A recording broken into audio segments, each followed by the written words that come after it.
Yeah. Ah. Jesus, you're my everything, yeah. My everything is you, Lord. Yeah. Ah.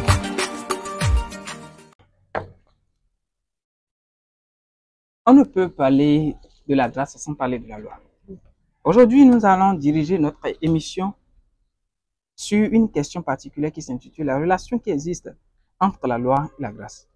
Oui, il y a la loi, mais aujourd'hui, on parle aussi de la grâce, puisque Jésus-Christ est venu sur terre pour accomplir une mission. Et cette mission salvatrice nous permet de dire que nous sommes désormais graciés. Mais est-ce que parce qu'on est gracié, que nous allons oublier totalement la loi? N'existe-t-il pas un lien entre ces deux notions? C'est ce qu'on va voir aussi avec notre invité du jour, Arnaud Degbo. Bonjour. Oui, bonjour, monsieur. Comment vous allez? Oui, ça va très bien. Et les affaires? Oui, à merveille. Ok. Vous êtes là aujourd'hui pour nous aider à comprendre cette notion de la loi et de la grâce. Oui. Ça peut aller? On peut démarrer? Oui, oui. Ok, c'est après cette virgule. À nouveau, bonjour et bienvenue dans cette émission. Je vais comprendre. Aujourd'hui, nous allons travailler sur un sujet avec notre invité Arnaud Degbo qui va nous expliquer la relation qui existe entre la loi et bien sûr la grâce. Déjà, nous allons commencer par cette question. Qu'est-ce que la loi et qu'est-ce que la grâce, Arnaud? Merci beaucoup de m'avoir donné la parole.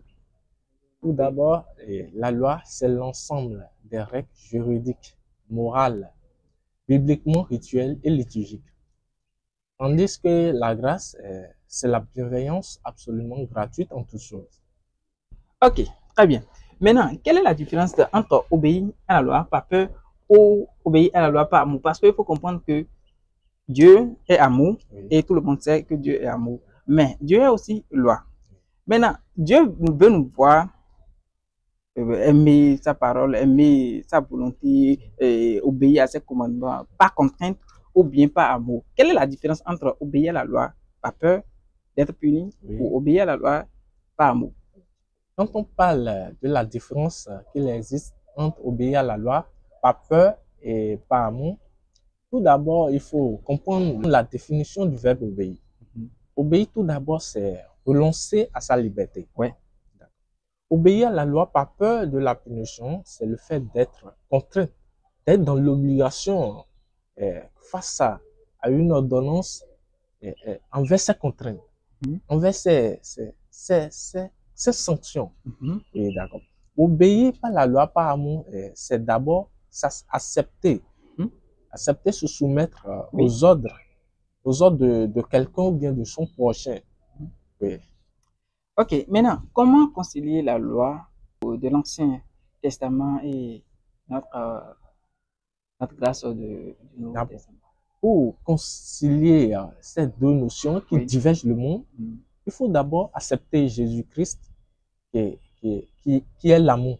D'abord, parce qu'il a dit dans 1 Jean chapitre 3, le verset 7, qu'il est l'amour. Dieu est l'amour.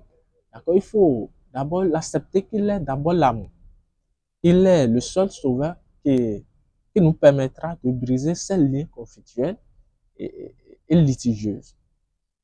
Liturgique. Oui. Maintenant, ce qui m'étonne très souvent, Dieu nous aime. On dit souvent Dieu nous aime. Oui. Et il nous a même donné le libre arbitre. Donc, c'est pour prouver sa gloire qu'il nous a donné ce libre arbitre. Et puis, nous faisons ce que nous voulons.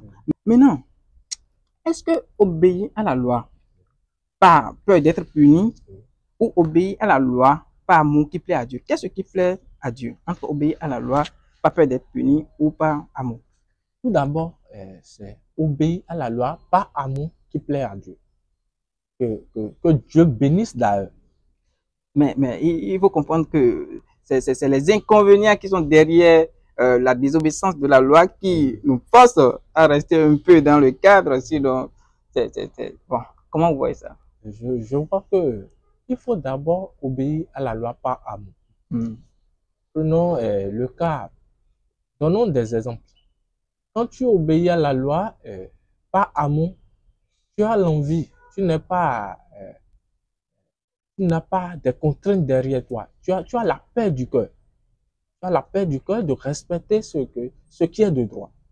Mais face aux lois de la peur, par la punition, c'est d'être contraint, c'est d'être dans l'obligation de respecter. Tu n'es pas en toi-même, tu as la frayeur, tu as la peur, un peu de tout. Celui qui n'est pas de toi-même, tu n'es pas dans la liberté, en fait. Tu n'es pas dans la liberté et tu te forces à obéir à la loi. Mais avec vous, on comprend mieux. Maintenant, on comprend que il faut obéir à la loi.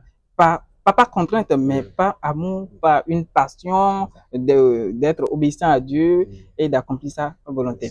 Et quel est le rôle du Saint-Esprit dans la relation qui existe entre la loi et la grâce? Parce que depuis que Jésus est venu sur terre pour accomplir cette œuvre salvatrice, il y a des gens qui enseignent que bon, la loi n'est plus la priorité, mais c'est la grâce maintenant parce que nous sommes graciés.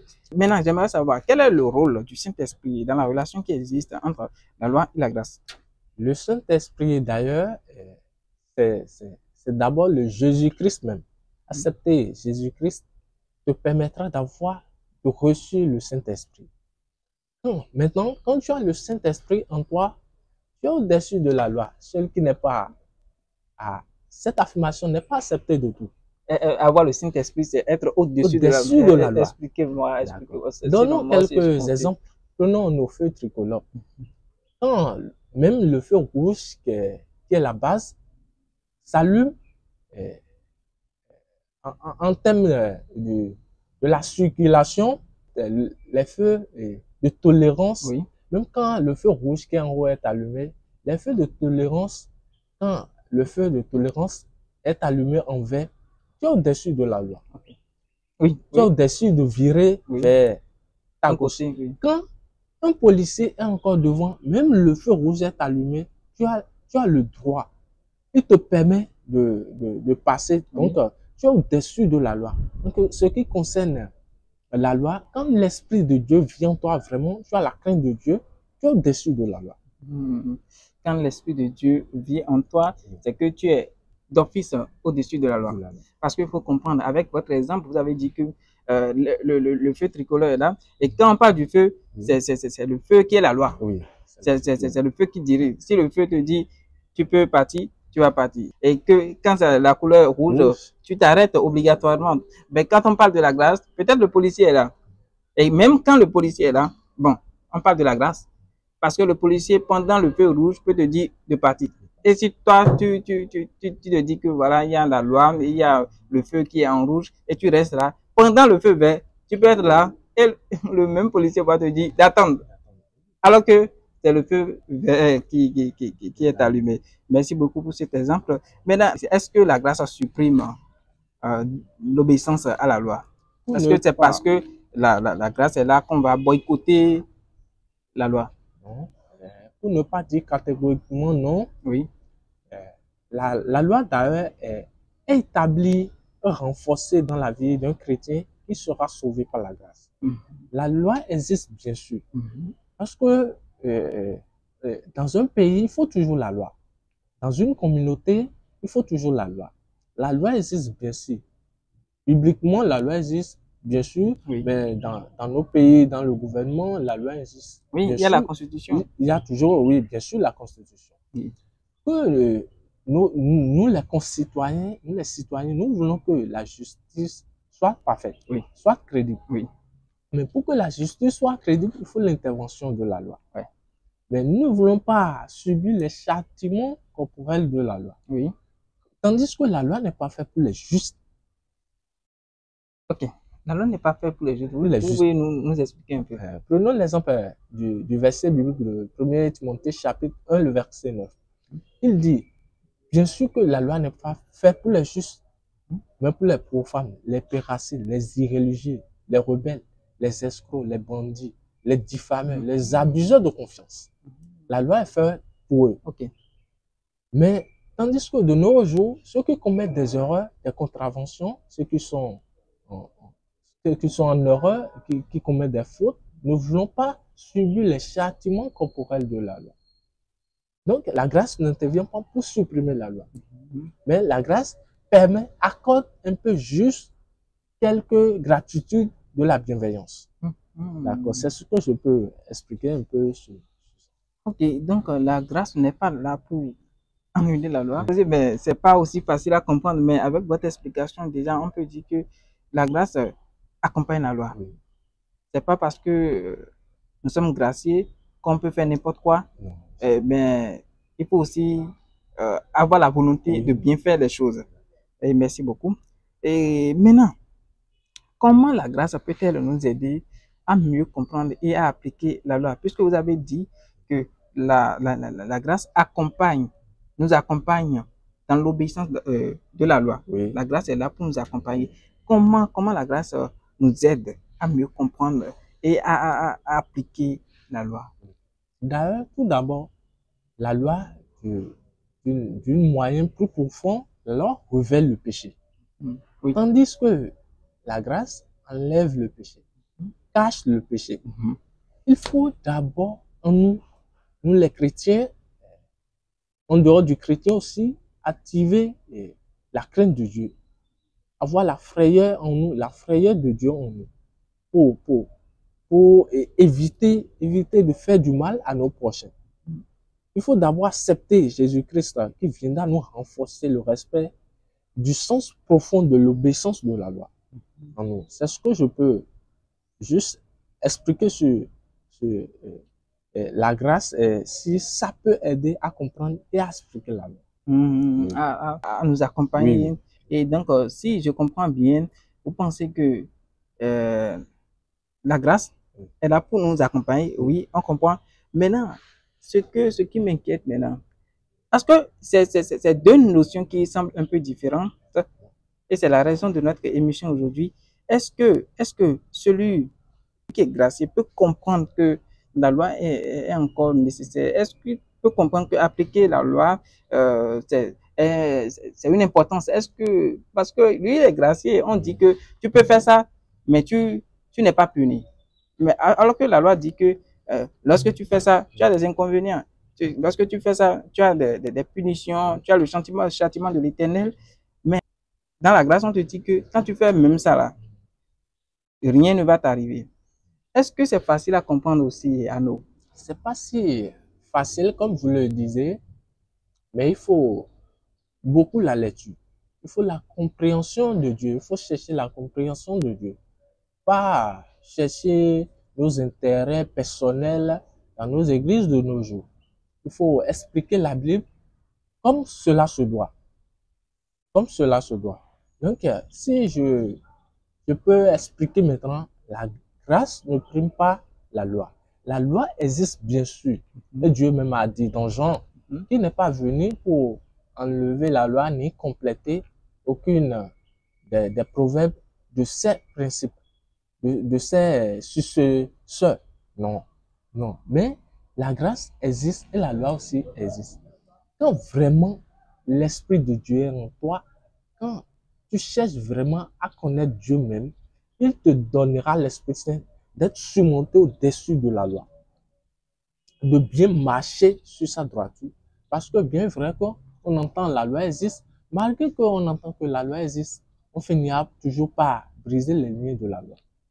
Donc c'est pourquoi Dieu même dit dans Romains chapitre 2, le verset 13, que ce ne sont pas ceux qui écoutent les lois qui sont justes, mais ceux qui les mettent en pratique peuvent être justifiés.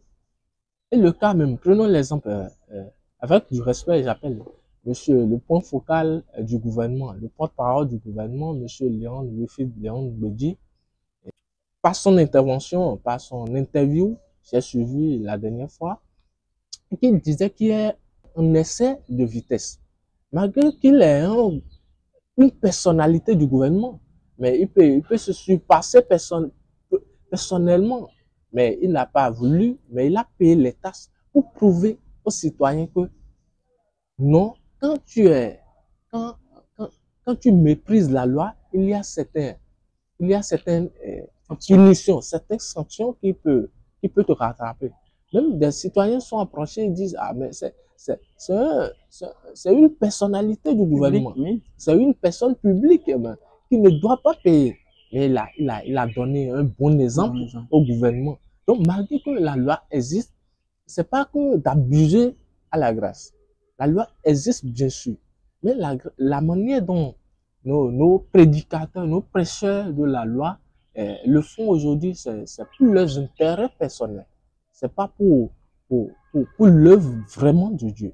Donc, il faut l'explication, il faut bien la lecture de la Bible, il faut demander l'intervention de la crainte de Dieu pour pouvoir créer une bonne communauté de nos jours. Oui, et c'est vrai, quand vous parlez de méditer la Bible, de lire la Bible et d'avoir le Saint-Esprit en particulier, je pense que c'est une réalité. Parce que déjà, même quand on parle de la loi, c'est pas facile à obéir à la loi. La loi n'est pas aussi facile, c'est vrai, nous avons tous la volonté, la bienséance est innée en nous, mais pourtant, il y a des fois où on défie la loi. Et c'est la raison pour laquelle l'intervention du Saint-Esprit, moi aussi, je pense que c'est très importante. C'est très important parce que même la Bible a dit que tout homme est pécheur et sont privés de la gloire de Dieu. Donc, je pense que c'est effectivement le Saint-Esprit qui va nous aider à surmonter. Et je pense d'ailleurs, quand on a le Saint-Esprit, on sent, c'est-à-dire on sent une capacité surnaturelle de vaincre le péché en quelque sorte. Hein. Oui, exactement. Exactement. Donc, nous espérons le Saint-Esprit, nous voulons que le Saint-Esprit travaille avec chacun de nous afin que nous surmontons, nous surpassons les défis de la vie, les défis de la chair particulièrement. Mais avant de vous laisser, Monsieur Degbo, nous allons vous poser une dernière question. Bon, une avant-dernière question, je vais dire. Oui. Comment pouvons-nous vivre une vie équilibrée entre l'obéissance à la loi et la réception de la grâce? Une vie équilibrée entre l'obéissance à la loi et la grâce. Pour comprendre, pour manifester une vie équilibrée entre l'obéissance à la loi et la réception de la grâce, il faut en savoir que l'obéissance est la clé d'une vie à Dieu. La clé primordiale, ce qui est la base, la source pour un chrétien d'avoir une vie agréable à Dieu, devant Dieu. Nous devons obéir et écouter, pratiquer ses œuvres en profitant de ses bénédictions. Parce que quand tu pratiques l'œuvre de Dieu, quand tu pratiques la parole de Dieu, Dieu te donne des bénédictions, tu auras des grâces sur grâce. Donc c'est un peu ce que je peux vous expliquer un peu sur ça. Ah oui, ok, j'ai compris. J'ai compris. Mais avant de vous laisser, comme je disais, la dernière question maintenant. Pour ceux qui se disent que Jésus est venu pour abolir complètement la loi, et puis on n'est plus sous la grâce. Et dans vos explications, vous avez expliqué, mais je veux, qu'est-ce que ces gens-là vont comprendre maintenant? Et qu'est-ce que, d'une façon succincte, qu'est-ce que vous avez à dire pour que tout le monde comprenne, pour que la population ait une vision claire entre la grâce, mais aussi la loi? Tout d'abord, j'adjure ceux qui manifestent disant qu'ils sont de la grâce ou bien de la loi. Moi, je cherche toujours la crainte de Dieu. Personnellement, je ne suis ni pour la grâce ni pour la loi. Bravo. Oui, parce que vous êtes au milieu. Dieu, je suis au milieu. Okay. Parce que Job 28 l'a dit que la crainte de Dieu, c'est la sagesse d'abord. Ouais. Quand tu cherches la sagesse de Dieu, c'est ce que Salomon a cherché. La crainte de Dieu, c'est la sagesse. Fuis le mal, qui est l'intelligence de Dieu.